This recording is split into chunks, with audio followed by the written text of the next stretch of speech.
নবীজি বললেন, এই এই বাচ্চাটার দায়িত্ব নেবার মতো কেউ আছে তোমরা? তো একজন ব্যক্তি বলল, ইয়া রাসূলুল্লাহ, আমি ওই বাচ্চাটার দায়িত্ব নেব। বাচ্চার দায়িত্ব নিয়ে নিল। বলল, তোমরা এই মেয়েটাকে নিয়ে যাও। কোরআনের আইন, আমার বাবার কথা না, নবীর কথা নয়, আমার রাসূল যেটা বলতেন আল্লাহর ওহী ছাড়া বলতেন না। ফাঁকা জায়গা, মাঠে নিয়ে যাও, কোমর পর্যন্ত পুঁতে দিয়ে পাথর মারতে মারতে মেরে দাও। মেয়েটিকে কোমর পর্যন্ত পুঁতে দেওয়া হলো। এবারে পাথর ছুটছে, পাথর ছুটছে, পাথর কারোর মাথায় লাগছে, মেয়েটার মাথায় লাগছে, গায়ে লাগছে, লাগতে লাগতে লাগতে লাগতে একটা পাথর একজন সাহাবী খুব জোর মেরেছে, আর সেই মাথা থেকে পাথরটা লেগে রক্ত ছিটে এসে ওই সাহাবীর পাঞ্জাবিতে লেগেছিল। তো এই সাহাবী একটু বলেছিলেন, এই জেনাকারীর রক্ত। এই কথাটা রাসূলুল্লাহর দরবারে পৌঁছে যায়। রাসূলুল্লাহর কাছে যখন পৌঁছে গেল, রাসূলুল্লাহ বলছে, ও আমার সাহাবীরা, ওই মেয়েটাকে আর খারাপ বলো না, ওই মেয়েটাকে আর খারাপ বলো না। ও আল্লাহর আইনকে এতটাই মেনেছে, আল্লাহর প্রতি এতটাই বিশ্বাস রয়েছে, নবীর প্রতি এতটাই বিশ্বাস রেখেছে, কোরআনের প্রতি এতটাই বিশ্বাস রেখেছে। মনে রাখো, ঈমান নারী দুনিয়াতে এত বড় একটা আইন নিজের ঘাড়ে নিয়েছে, কিয়ামতের মাঠে আল্লাহ পাক ওকে নাজাত দিয়ে দেবে। কি বুঝলেন? বাড়ি থেকে ভাববেন। আমি আপনাদেরকে প্রথম যখন বললাম যে জাহান্নামের এই প্রথম কথা যখন বললাম, আপনাদের মনের প্রতি কোনো অনুভূতি যদি না হয়, তাহলে জানবেন আপনার অন্তরে ঈমানটা নেই। আর মুমিনের পরিচয় হলো এক নাম্বার, ইন্নামাল মুমিনুনা আল্লাযীনা ইযা যুকিরাল্লাহু ওয়াজিলাত কুলুবুহুম। এক নাম্বার হলো, মুমিনের সামনে যখন আল্লাহর গজবের আলোচনা করা হবে, মুমিনের অন্তরটা আল্লাহর ভয়ে কাঁপতে থাকবে, আল্লাহর ভয়ে কাঁপবে। পৃথিবীর কোন মানুষের ভয়ে কাঁপবে না, আল্লাহর ভয়ে কাঁপবে আপনার অন্তরটা। আপনি আল্লাহকে ভয় করুন। বাপেরা, রানীগাছির মানুষদের কাছে আমার একান্ত অনুরোধ, আপনারা আল্লাহকে ভয় করুন, পৃথিবীর মানুষের ভয় করবেন না। কদিন বাঁচবেন? এই জীবন শুরু হয়েছে 150 টাকায়, এই জীবন শেষ হবে 1500 টাকায়। এই জীবন শুরু হয়েছে একটা নাম দিয়ে, প্রত্যেকের একটাই নাম ছিল, কি বলুন তো? শিশু। কি বললাম? শিশু। প্রত্যেকের একটাই নাম, শিশু। ডাক্তার একটাই নাম দিয়েছিল, শিশু। ছেলে মেয়ে আলাদা করলো, মেল আর ফিমেল বলে লিখে দিল, নইলে বেবি। এই জীবন শুরু হয়েছে আমাদের প্রত্যেকের একটা নাম দিয়ে, শিশু। এই জীবন শেষ হবে, প্রত্যেকের একটাই নাম হবে, কি বলুন তো? লাশ। কি বললাম? লাশ। আগে চলে গেছে বাঁশ। রাগ করবেন না, ভুল বললাম বুঝি না? আরে মাটি দেওয়ার আগে কি যায়? বাঁশ। বাঁশ দু রকমের হয়, বাঁশ দু রকমের। একটা বাঁশ যায় চাপা দেওয়ার জন্য, আর একটা বাঁশ যায় পেটাই দেওয়ার জন্য। বুঝতে পারেনি না? ও মুসলমান, তোমার বাঁশটা দেওয়া হয়েছিল চাপা দেওয়ার জন্য। আপনাদের এলাকায় কাঠে কেউ হিন্দু ভাইরা মরা পড়ায়? কাঠে কাঠে শ্মশানে দেখবেন কি স্মৃতিটা হয়। আমরা ছোটবেলায় তো দেখেছি, বহু শ্মশানে গিয়ে দেখেছি এরকম হচ্ছে, বাচ্চা বয়স ওই জিনিসগুলো দেখতাম, খিচে উঠতো, লাঠির বাড়ি মেরে আবার শুইয়ে দিত। এখন সেটা বুঝলাম যে বাঁশ দুই রকমের হলো, একটা বাঁশ গেল চাপা দেওয়ার জন্য, আর একটা বাঁশ গেল পেটাই দেওয়ার জন্য। পার্থক্য এই জায়গাটা। একবার ভেবেছেন চোখ দুটো বন্ধ হয়ে গেলে কি হবে? কেউ পাশে নেই, কি আছে আপনার? টাকা পয়সা, গাড়ি বাড়ি, ব্যবসা বাণিজ্য, ছেলে মেয়ে, আত্মীয় স্বজন, বন্ধু বান্ধব, সব শেষ। কেউ যাবে না, একাকিত্বের জীবন নিয়ে চলে যেতে হবে। শুনে নিন, সেকেন্দার বাদশা মারা যাওয়ার আগে মন্ত্রীদেরকে 3টে আদেশ করেছিল যে আমি মারা যাওয়ার পর আমার লাশটা কবরস্থানে কারা নিয়ে যাবে। তখন মন্ত্রীরা বলল, স্যার আমরা নিয়ে যাব। বলে খবরদার নয়, খবরদার নয়, তোমরা নিয়ে যাবে না। বলে কে নিয়ে যাবে? আপনার পরিবার বর্গ। বলে তাও না। তাহলে নিয়ে যাবে কে লাশটা কবরস্থানে? বলছে ডাক্তাররা। কারা? ডাক্তাররা, যারা আমার দেহের চিকিৎসা করেছে, ওরাই আমার লাশটাকে কবরস্থানে নিয়ে যাবে। এক নাম্বার।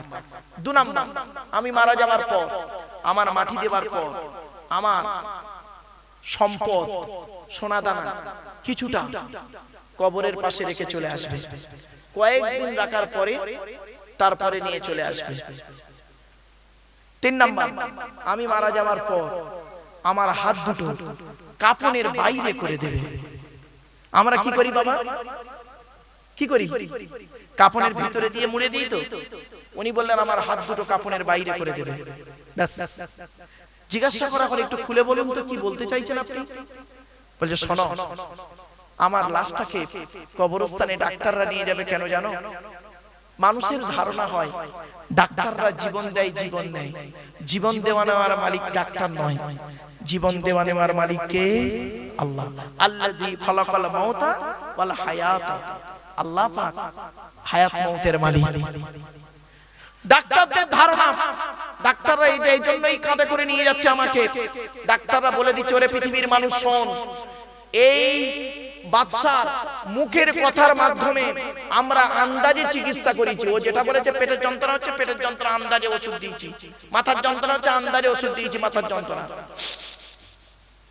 ওর কথা মতো ওষুধ দিয়েছি, কিন্তু বাঁচাতে পারিনি, বাঁচাতে পারিনি। তাই যার মাল তাকে ঘাড়ে করে দিয়ে আসছি। 1 নাম্বার। 2 নাম্বার হলো যে কি বলেছিল, আমি মারা যাওয়ার পর আমার সোনা দানাগুলো কি করবে? কবরের পাশে রেখে দিয়ে আসতে। পৃথিবীর মানুষ যাতে দেখ বুঝে যে এত বড় একটা বাদশা হয়ে মরে আছে, কবরে মাটির নিচে শুয়ে আছে, আর কবরের পাশে এতগুলো সোনা দানা টাকা পয়সা একটুও নেওয়ার ক্ষমতা নেই। কি বুঝছেন? ভাবেন। আমার ওয়াজ হলো ভাবতে হবে, বুঝতে হবে, চিন্তা করতে হবে, দেখবেন পরিবর্তন হবে ইনশাআল্লাহ। 3 নাম্বার বলেছিলেন আমি মারা যাওয়ার পর আমার লাশটাকে কি করবে? হাত দুটো কাফনের ভিতরে করে দেবে, বাইরে করে দেবে। আমরা তো ভিতরে করে মুড়ে দিই, লাশকে বাইরে করে দেবে কেন? পৃথিবীর মানুষকে জানিয়ে যাচ্ছি, ওরে দুনিয়ার মানুষ শোন, এই 2 হাত দিয়ে আমি পৃথিবীতে অনেক কিছু উপার্জন করেছি। গাড়ি বাড়ি বিল্ডিং বানাখানা সবকিছু করেছিলাম এই 2 হাত দিয়ে। তোরা দেখ, তোরা হয়তো মনে করবি বাদশা সেকেন্দার আজকে সোনা দানা সব নিয়ে হাতে করে কাফনের ভিতরে করে নিয়ে কবরে যাচ্ছে। দেখ, দুটো খালি হাত নিয়ে মায়ের পেট থেকে এসেছিলাম, আজ দুটো খালি হাত নিয়ে চলে গেলাম। এই কথাগুলো শোনার পরে যদি আপনার অন্তরের ভিতরে যদি ধাক্কা দেয় যে জীবনটা পৃথিবীর কয়েকদিন মাত্র, কয়েকদিনের জীবন, এই জিন্দেগি কয়েকদিনে, কেউ সাথে যাবে না, এইটুকু যদি আপনার মনের মধ্যে ধাক্কা লাগে, জানবেন আপনার অন্তরে ঈমান আছে। তাই আল্লাহ বললেন মুমিনের পরিচয় হলো সেই যা সামনে আল্লাহর গজবের আলোচনা করা হবে, তার অন্তরটা আল্লাহর ভয়ে কাঁপতে থাকবে। 2 নাম্বার কি মুমিনের পরিচয়? মুমিনকে চিনবেন কি দেখে? 2 নাম্বার পরিচয়, ওয়া ইযা তুলিয়াত আলাইহিম আয়াতুহু যাদাতুহুম ঈমানা। মুমিনের সামনে যখন আল্লাহর কোরআনের আলোচনা করা হবে, মুমিনের অন্তরটা, বিশ্বাসটা, ঈমানটা, আল্লাহর প্রতি ভালোবাসাটা বেড়ে যাবে। বাবা, কোরআনের কথা শুনবেন। এই কোরআনে 250 রকমের হারাম আছে, 250 রকমের হালাল আছে। আজকের আখিরি দোয়া হবে না বাবা? বলুন না, মোনাজাত হবে তো একটা। আচ্ছা, এই দোয়াটা কবুল হয় বুঝবেন কি করে? বলুন, কি করে বুঝবেন? মৌলী সাহেব দোয়া করছে, আল্লাহর দরবারে কবুল হবে, আপনারা কি করে বুঝবেন? শুনে নিন। আল্লাহর নবীর কাছে একজন যুবক ছেলে এসেছিলেন, এসে বলছেন, ইয়া রাসূলুল্লাহ, আমরা যে দোয়া চাই, দোয়া কবুল হয় বুঝবো কি করে? নবীজি বললেন, শোনো, দোয়া কবুল হবার 5টা শর্ত আছে। কটা? যতদিন বাঁচবেন এই 5টা শর্ত মনে রাখবেন। এই 5টা শর্ত যার মধ্যে থাকবে, চোখ বন্ধ করে বলবেন, ও দোয়া আল্লাহ কবুল করবে। সে মাওলানা সাহেব, মুফতি সাহেব, পীর সাহেব, দরবেশ সাহেব, আমির সাহেব, মুফতি সাহেব, যে সাহেব হোক না কেন, দাড়িওয়ালা হোক, বেদাড়িওয়ালা হোক, টুপিওয়ালা হোক, আর টুপি ছাড়া হোক, ওসব দেখার দরকার নেই। এই 5টা শর্ত যার মধ্যে পাবে। কি কি? নবীজি বললেন, যুবক দোয়া যখন চাইবে, হালাল খাবার খেয়ে দোয়া চাইবে। হালাল খাবার খেয়ে দোয়া চাইলে ওই দোয়া আল্লাহর দরবারে কবুল হয়। হারাম খাবার খেয়ে মোনাজাতে উনি কাঁদছেন, চোখের পানি ফেলছে মোনাজাতে। বেটা, হারাম খাবার খেয়ে মোনাজাতে তুমি কাঁদছো, আর তুমি মনে করেছো তোমার দোয়া কবুল হবে, আল্লাহ করবে? হ্যাঁ, আপনি ভাবলেন কি করে? অসম্ভব। এজন্য দোয়া কবুল হওয়ার প্রথম শর্ত হলো হালাল খাবার। মা বোনদের বলে যাচ্ছি, মায়েরা বোনেরা, হালাল খাবার খান। স্বামীকে অন্তত এতটুকু কথা আপনি বলুন, প্রাণের স্বামী, হারামের কোটিপতি হয়ে লাভ নেই, হালালের গরিবটাই ভালো। হারামের বিরিয়ানি ভাতের থেকে হালালের ডাল ভাত ভালো। মনে রাখবেন, এক নাম্বার হালাল খাবার খান। হালাল খাবার খেয়ে দোয়া চান, ওই দোয়া আল্লাহ কবুল করবে। হারাম খাবার খেয়ে যতই দোয়া চান না কেন, সে যেই সাহেব হোক, মুফতি সাহেব, পীর সাহেব, মুফতি সাহেব, মুফতি সাহেব, ইমাম সাহেব, বক্তা সাহেব, যে সাহেব হোক না কেন, এ আমার কথা না। দুই নাম্বার, নবীজি বললেন, যুবক দোয়া যখন চাইবে আল্লাহর কাছে চাইবে, পৃথিবীর কোন ব্যক্তি বস্তুর কাছে চাইবে না। তিন নাম্বার, যুবক দোয়া যখন চাইবে সকলের জন্য দোয়া চাইবে। আমার বাপ, আমার দাদা, আমার গোষ্ঠী শুদ্ধ করো না, সকলের জন্য দোয়া চাইবে। চার নাম্বার, দোয়া যখন চাইবে নবীর উপরে দরুদ পড়ে দোয়া চাইবে। হাদিস, আল্লাহর নবী বলেছেন, ইন্না দুআ মাওকুফুম বাইনাস সামাই ওয়াল আরদি লা ইয়াসআদু মিনহু শাইউন হাত্তা তুসাল্লি আলা নবিকা। এর বাংলা মানে হচ্ছে, আল্লাহ রাসূল বলছেন, তোমরা যে দোয়াটা চাও, ওই দোয়াটা আসমান আর জমিনের মধ্যবর্তী জায়গায় অবস্থান করে। ওই দোয়াটা উপরেও নিয়ে যেতে পারে না, নিচেও নামাতে পারে না, যতক্ষণ পর্যন্ত তোমরা নবীর উপরে দরুদ পাঠ না করে দোয়া চাও। এজন্য বাপেরা, মোনাজাত যখন করবেন, দরুদ শরীফ পড়ে মোনাজাত করলে ওই দোয়া আল্লাহর দরবারে কবুল হবে। কটা হলো বাবা? কটা? চারটা। আচ্ছা, অসুবিধা হচ্ছে আপনাদের বাবা? আর কয়েক মিনিট, চিন্তা নেই বাবা, 20 মিনিট হলেই হয়ে যায়। চলেন, 5 নাম্বারটা খুব ইম্পর্টেন্ট। 5 নাম্বারটা এটা খুব জরুরি জিনিস, জেনে যান। নবীজি বললেন, দোয়া যখন চাইবে, দোয়া যখন চাইবে বিনয়ের সঙ্গে দোয়া চাইবে। কি বললাম বাবা?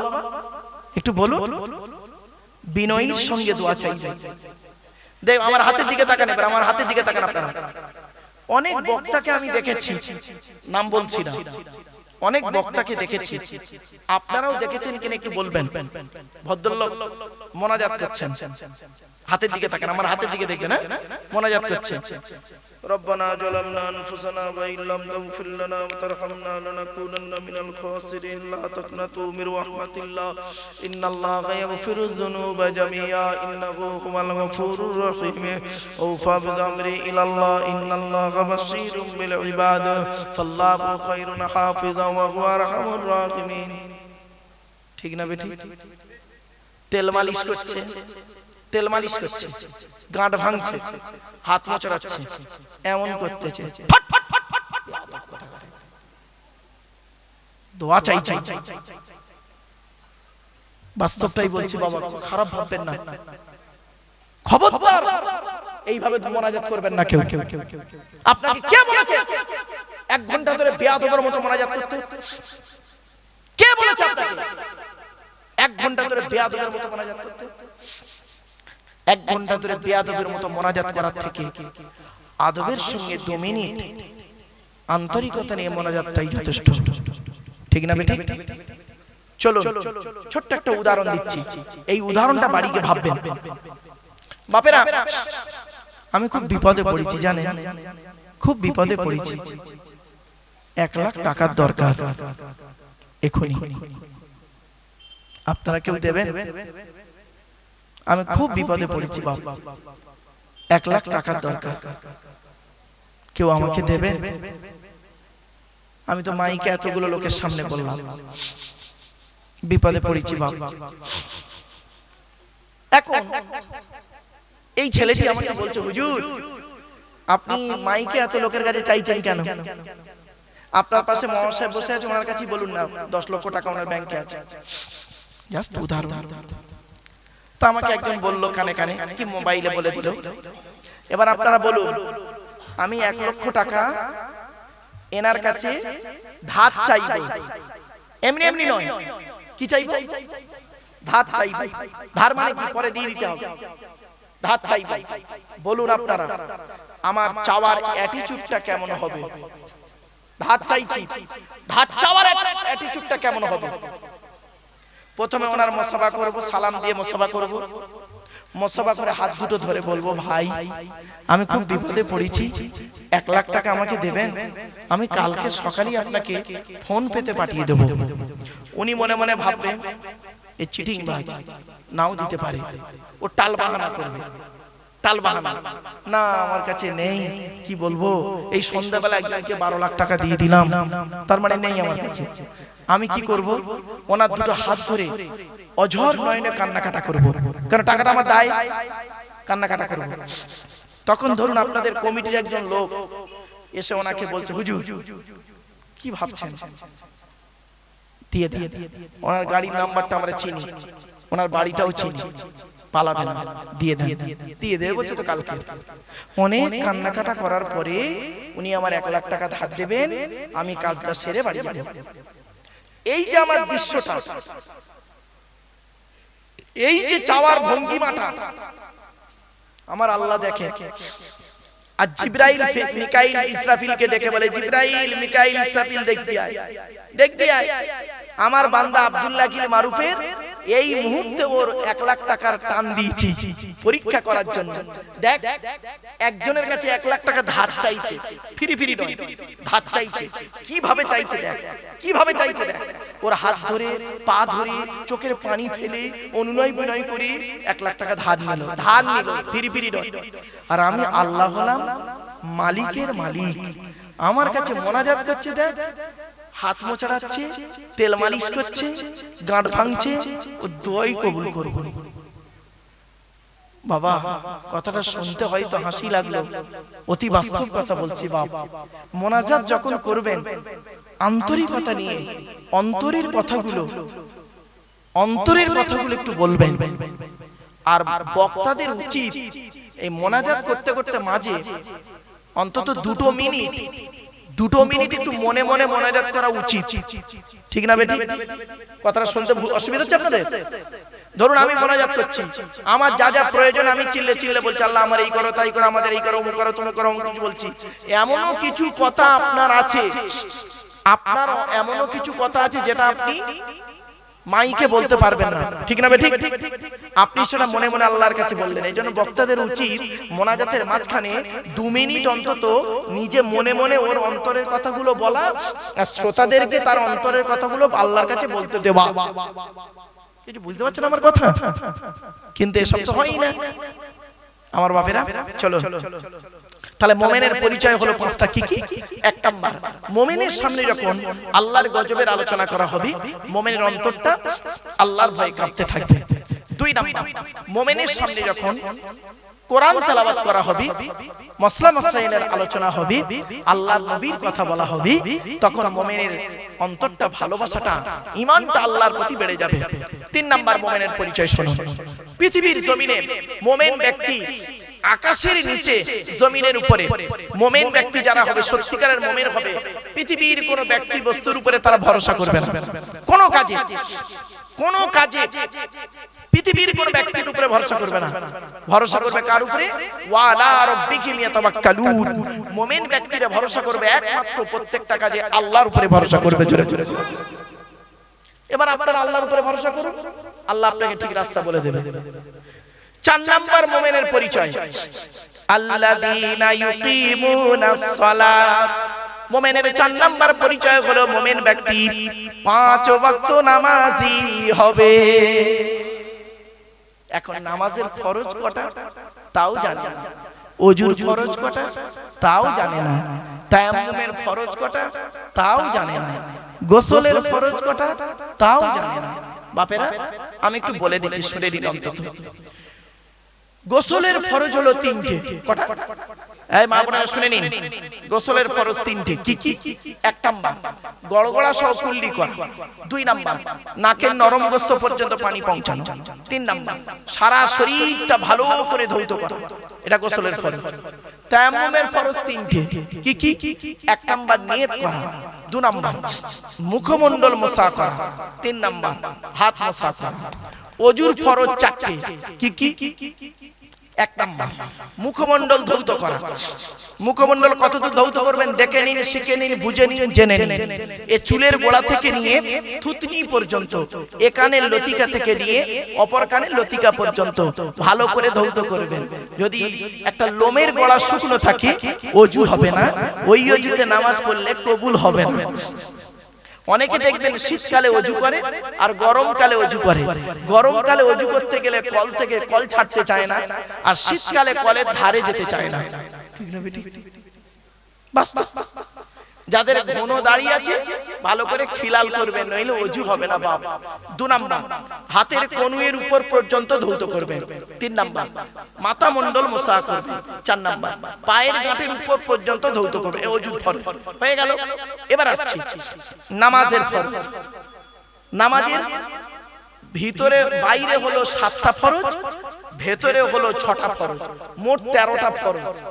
অনেকেই তো নামাজের ফরজ জানে না। নামাজ ক ওয়াক্ত ফরজ বাবা? 5 ওয়াক্ত। ফজরের নামাজ ক রাকাত? 4 রাকাত। 2 রাকাত ফরজ, 2 রাকাত সুন্নাত। জোহরের নামাজ 12 রাকাত, 4 রাকাত সুন্নাত, 4 রাকাত ফরজ, 2 রাকাত সুন্নাত, 2 রাকাত নফল। আসরের নামাজ 8 রাকাত, 4 রাকাত সুন্নাত, 4 রাকাত ফরজ। মাগরিবের নামাজ 7 রাকাত, 3 রাকাত ফরজ, 2 রাকাত সুন্নাত, 2 রাকাত নফল। এশার নামাজ 17 রাকাত, 4 রাকাত সুন্নাত, 4 রাকাত ফরজ, 2 রাকাত সুন্নাত, 2 রাকাত নফল, 3 রাকাত বেতের, 2 রাকাত নফল। ক্লিয়ার? এই হলো মোট 48 রাকাত নামাজ। ক্লিয়ার? এবার আসছে শুনে নিন। ছোট্ট একটা প্রশ্ন করি আপনাদের। আমি এই স্টেজে আসার আগে না ওই যেখানে একটু বিশ্রাম করছিলাম ওখানে একটু ওদেরকে বলছিলাম, আচ্ছা বাবা ফজরের নামাজ ফরজ ক রাকাত? বল বল বল। 2 রাকাত।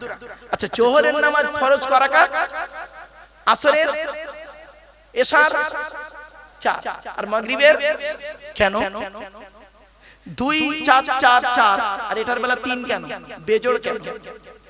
একটা বিশাল বড় ইতিহাস আছে গো বাবা এর পেছনে।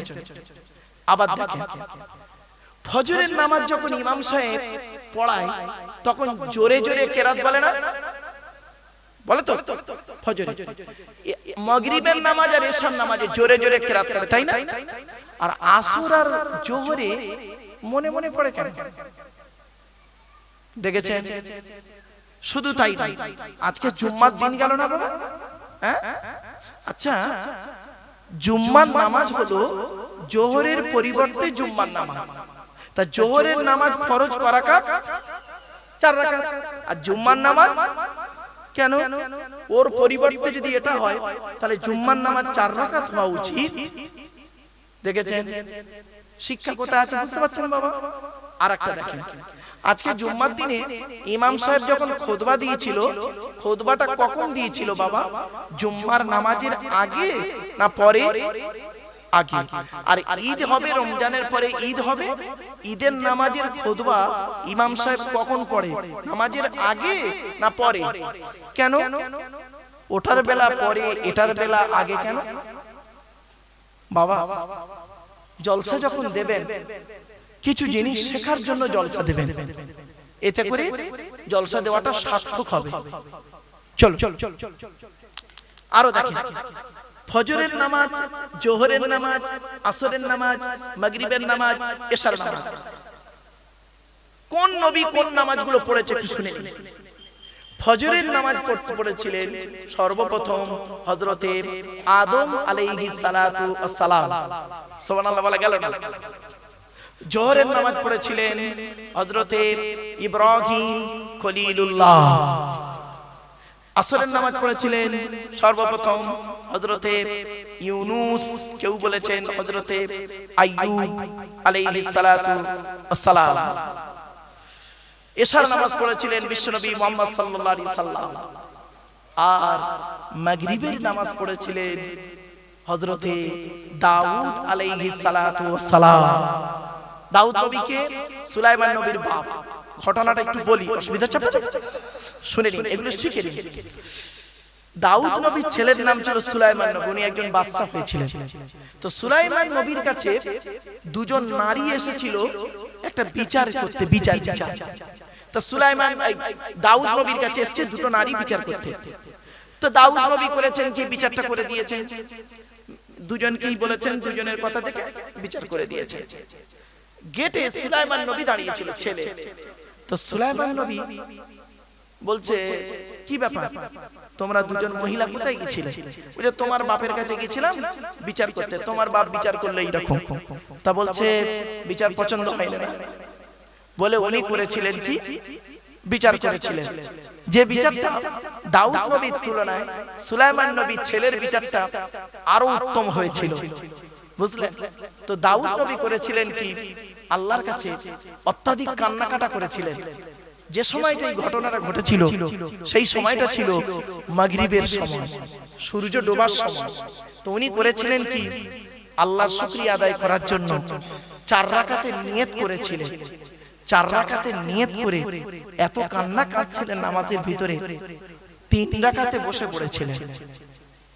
এজন্য মাগরিবের নামাজ 3 রাকাত হয়ে গেল।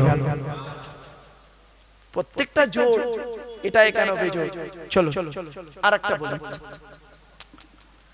এই 5 ওয়াক্ত নামাজ যদি আপনি পড়েন, আমার রাসূল বলেছেন নামাজ বেহায়ামি বেহারামি, কোরআনেও আছে বেহায়ামি বেহারামি, খারাপ কাজ থেকে মানুষকে হেফাজত করে নামাজ। আল্লাহর নবী যখন কোনো কষ্ট হতো, দুঃখ বেদনা হতো, চিন্তা ভাবনা হতো, নবীজি কাউকে কিছু বলতেন না, সঙ্গে সঙ্গে ওযু করে এসে নামাজে দাঁড়িয়ে যেতেন।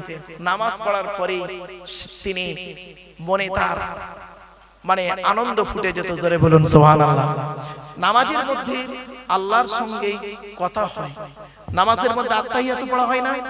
আত্তাহিয়াতু কোথায় হয়েছিল শুনে নিন। আল্লাহর নবী যখন মেরাজে গেলেন, আল্লাহর সঙ্গে যখন কথা বলছেন, প্রথম বলেছিলেন নবীজি বলছেন আত্তাহিয়াতু লিল্লাহি ওয়াস সালাওয়াতুত তাইয়্যিবাত। আল্লাহ বললেন আসসালামু আলাইকা আইয়ুহান নাবিয়্যু ওয়া রাহমাতুল্লাহি ওয়া বারাকাতুহু। বুঝতে পারছেন? এইজন্য তাই নামাজের মধ্যে আল্লাহর সঙ্গে কথোপকথন হয়। নামাজের মতো নামাজ পড়ুন, দেখবেন যথেষ্ট ভালো হবে। আর আমরা নামাজ পড়ি তো আর বলে কাজ না, আর বলে কাজ না। হযরত আলী রাদিয়াল্লাহু তাআলা আনহু নামাজে দাঁড়িয়েছেন, ওনার পায়ে তীর মারা হচ্ছে, পায়ে তীর মারা হচ্ছে, নামাজ পড়ে যাচ্ছে। ভাবতে পেরেছেন? আর আমাদের নামাজে মসজিদে যদি কারেন্ট চলে যায়, তারাবির নামাজ হবে দেখবেন 5G। এখন তারাবির নামাজ হয়ে গেছে 5G। কি বললাম বাবা? 4G আর চলছে না, 5G। আলহামদুলিল্লাহ রাব্বিল আলামিন দল খবরদার এখন পড়বেন না। আরে কিছু বয়স্ক লোক আছে দেখবেন ইমাম সাহেবকে প্রেসার করে তারাবির নামাজ যত তাড়াতাড়ি হয়। কেন নামাজ পড়তে যান? আল্লাহর রাসূল। আচ্ছা, তারাবি শব্দের অর্থটা কি? চলুন। আচ্ছা, ভোরের বেলা রমজান মাসে যে খাবারটা খান তাকে কি বলে? এই সেহরি নয়, সাহারি। কি বললাম? দন্তেশয় আকার, দন্তেশয় একার নয়, সেহরি নয়, সাহারি। আচ্ছা, সেহরি আর সাহারির মানেটা কি? সেহরি মানে হলো জাদু করা, আর সাহারুন মানে হলো রাতের শেষ অংশের খাবার। তা শব্দটা কি হবে? সেহরি না সাহারি? সাহারি। ভুলটা সংশোধন করে নিন। আচ্ছা, রোজা মানে কি? খুদ রোজা করবেন কদিন পরে, শুনে নিন। অনেকগুলো কথা বাপ, কি বলবো আপনাদের। ইফতার মানে কি? সাহারি মানে কি? তারাবি মানে কি? ইতিকাফ মানে কি? আপনাদের এখানে ইতিকাফ হয়? হ্যাঁ, ইতিকাফ করবেন। যদি কেউ না করে গ্রামবাসী মানে হয়ে যাবে, ধরা পড়ে যাবে। ইতিকাফ করবেন। আবার অনেকে করে কি, তাদের ঠেলে ঠেলে ইতিকাফে বসাতে হয়। কেন ঠেলে ঠেলে ঠেলে ঠেলে বসাতে হচ্ছে, হাতে পায়ে ধরে? কেন নিজেরা বসতে পারেন না? যদি বলেন হুজুর আপনার বাড়িতে কেউ বসে, হ্যাঁ বাবা, এই মা বোনেরা ইতিকাফ করবেন বাড়িতে। বাবাজিদের বলছি মসজিদে ইতিকাফ করবেন। ইতিকাফের ফজিলত জানেন? ইতিকাফ অবস্থায় বহু আল্লাহ রাসূলের সঙ্গে বহু লোকের এমন ঘটনা ঘটেছে, ওই ইতিকাফ 10 দিনে আল্লাহ রাসূলের সঙ্গে দিদার হয়ে গেছে। জোরে বলে সুবহানাল্লাহ। আপনি জানেন ইতিকাফ থাকলে তার কত বড় গুরুত্ব? আমরা বুঝি না, লোকে জোর করে ঠেলে বসায়। দুনিয়া তো সারা জীবন করেছেন, রমজান মাসে 10 দিন করলে ক্ষতিটা কি? আর একটা কথা বলি, আপনাদের এখানে খতম তারাবি হয়? সূরা তারাবি। আহা, কেন এই গ্রামটা কি ভিখারি লোক বেশি আছে নাকি? এই গ্রামে খুব ভিখারি লোক আছে নাকি? মানে ভিক্ষা টিকা করে খুব বেশি লোক নাকি? কারণটা কি? আপনারা খতম তারাবি দেন না কেন? খতম তারাবি পড়েন না, কারণটা কি? অর্থের জন্য? খবরদার! কেন একটা হাফেজকে দিয়ে খতম তারাবি পড়তে পারেন না? শুনেনি, আল্লাহর নবী প্রতি রমজান মাসে গোটা কোরআন এক খতম করে তেলাওয়াত করতেন। জোরে বলুন সুবহানাল্লাহ। আপনাদের এখানে তো তাহাজ্জুদে তারাবি হয় না, সৌদি আরবে তাহাজ্জুদেও তারাবি হয়, খতম তারাবি হয়। আপনি কোথায় আছেন? একটা হাফেজ প্রতিদিন এক পারা করে পড়বে, 20 রাকাত নামাজ এক পৃষ্ঠা করে পড়লে 20 পৃষ্ঠা। আমি নিজেও তো একজন পড়াশোনা করেছি, তারাবি পড়িয়েছি বাপ, আমি তো কম বেশি পড়াই। এজন্য আপনাদেরকে বলে যাচ্ছি, খতম তারাবি দেবেন। একটা হাফেজ এক পারা করে পড়বে, 27-এ খতম করে দেবেন। এতই আপনাদের অভাব পড়ে গেছে, খতম তারাবি পড়তে এত কষ্ট কেন? গ্রামে কোনো হাফেজ নেই? তা থাকবে কেন? গ্রামে ডাক্তার মাস্টার তৈরি করেছেন, একটা হাফেজ অন্তত রাখেন। অনুরোধ করে বলে যাচ্ছি বাপ, অনুরোধ করে বলে যাচ্ছি, খতম তারাবি পড়বেন। আল্লাহর নবী যে বছর ইন্তেকাল করলেন, ওই বছরে 2 খতম তেলাওয়াত করেছিলেন। জোরে বলুন সুবহানাল্লাহ। আল্লাহর নবী প্রতি রমজান মাসের শেষের 10 দিন ইতিকাফ করতেন। ইতিকাফ যে বছর ইন্তেকাল করলেন আল্লাহর রাসূল, ওই বছর 20 দিন ইতিকাফ করেছিলেন। আপনাদেরকে বলে যাচ্ছি, সূরা তারাবির থেকে খতম তারাবির গুরুত্ব খুব বেশি, খুব বেশি বাবা।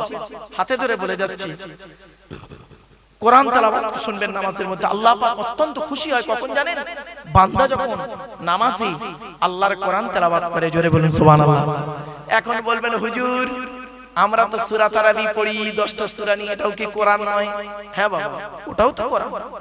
আলহামদুলিল্লাহ পড়লেও তো কোরআন। তাহলে এত বড় এই 6666টা আয়াত আল্লাহ দিলেন কেন? এই কোরআনের ভিতরে রয়েছে 1000টা বিজ্ঞান ভিত্তিক আয়াত। বিজ্ঞান ভিত্তিক আয়াত 1000। কোথায় আছেন আপনি? এই কোরআনে আছে 250 রকমের হারাম, 250 রকমের হালাল। অনুরোধ করে বলে যাচ্ছি, খতম তারাবি করবেন। আর ইমামের মাইনে একটু বেশি করে দেবেন। যে মসজিদে ইমামের মাইনে কম, ওই মসজিদের মুসল্লিদের নামাজ আল্লাহর দরবারে কবুল হওয়া খুব মুশকিল আছে। বাস্তবটা বলে দিচ্ছি। আশ্চর্য, 20 লক্ষ টাকা খরচ করে মসজিদ তৈরি করে, ইমামের ঘরটা কোথায় করেছে জানেন? সিঁড়ির তলায়। 20 লক্ষ টাকা খরচ করে মসজিদ করেছে, পুট্টি প্যারিস করে, রং টং করে, ঝাড়বাতি পাকা লাগিয়ে, লাস্টে এসি লাগিয়ে দিয়েছে। ইমামের মাইনে 3000 টাকা। লজ্জা করে না? স্বামী স্ত্রী, ছেলে মেয়ে, পিতামাতা কজন হলো? স্বামী স্ত্রী, পিতামাতা, ছেলে মেয়ে 6 জন। 6 জনের সংসার চলতে গেলে বর্তমান সময়ে যা বাজারের দাম, একটা সংসার চলতে গেলে, আপনার সংসার চলতে গেলে 1 মাসে কমসে কম কত টাকা লাগতে পারে বাবা? খুব কম করে 10,000 টাকা। তা আপনার সংসার যদি 10,000 টাকায় না চলে, ইমাম সাহেবের সংসারটা 5,000 টাকায় চালান, কোন লজ্জা? লজ্জা করে না? এই কথাগুলো বললে আমি খারাপ? বাস্তবটাই বলে গেলাম। আপনার ইচ্ছা আছে আমার ছেলে মাস্টার, ডাক্তার, ইঞ্জিনিয়ার, প্রফেসর হোক, আর ইমাম সাহেবের আশা যায় না আমার ছেলেটা একজন ইঞ্জিনিয়ার হোক, আমার ছেলেটা একজন প্রফেসর হোক, আমার ছেলেটা ডাক্তার হোক। ও আপনি মানুষ, আর ইমাম সাহেব কি অন্য কিছু? ভাববেন, বিবেককে প্রশ্ন করবেন। এই পৃথিবীতে সবথেকে এই কোরআন